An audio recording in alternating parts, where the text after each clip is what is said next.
Now that we've made our form and collected some responses, let's go ahead and look at some of the other things you can do with forms. So first of all, I'm going to go ahead and add an item to a form that I've already created. Notice before we even do that, I'm going to click over to View Responses, which I could go this way, or I already have it open in a tab here. I've submitted some additional data just so we would have some more. And remember from our last tutorial, when we go to Form, Show Summary of Responses, this is really handy, those pie graphs, being able to see how the responses are breaking down. Anyway, let's imagine that you've started using your form, you want to add an item. So let's say, as it turns out, I wished I had people's email addresses. So I'm going to add a text type question, email address, and let's see, go ahead, let's make it required.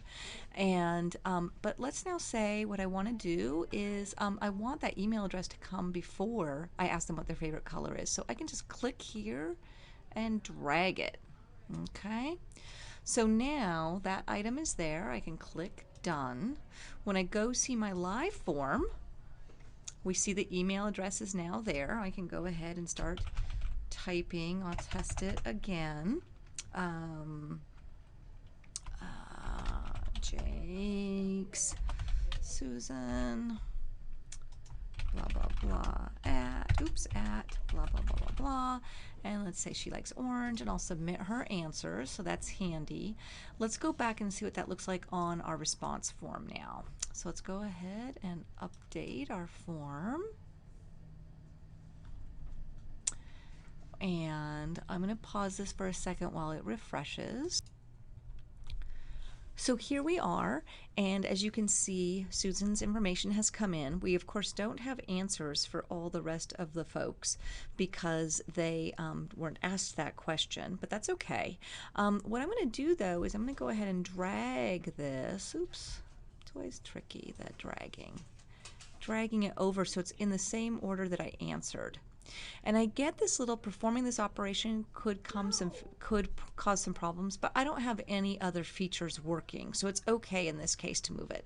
So I'm going to moved it over.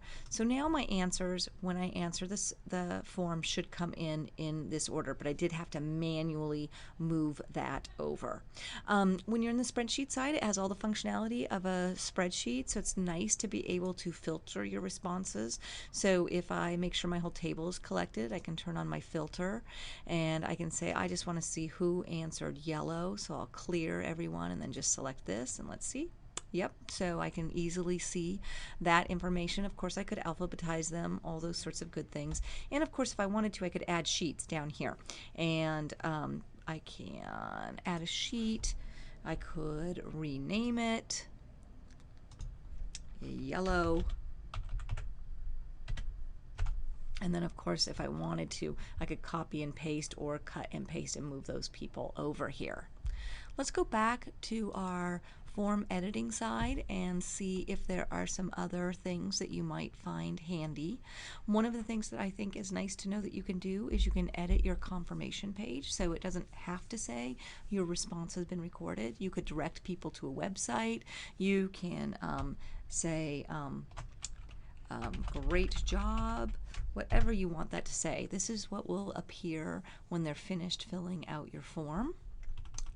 If you were doing a long form, one of the nice options is you can show the progress bar here. You would only use this if there were multiple pages in your forms. And as a review, I just briefly touched on this before.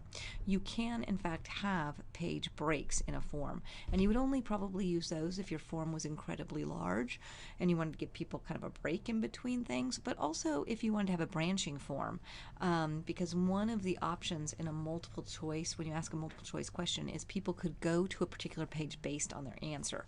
Let me show what that looks like. Of course, I'm going to create a new page. I'll call this page 2. Just so we've got it.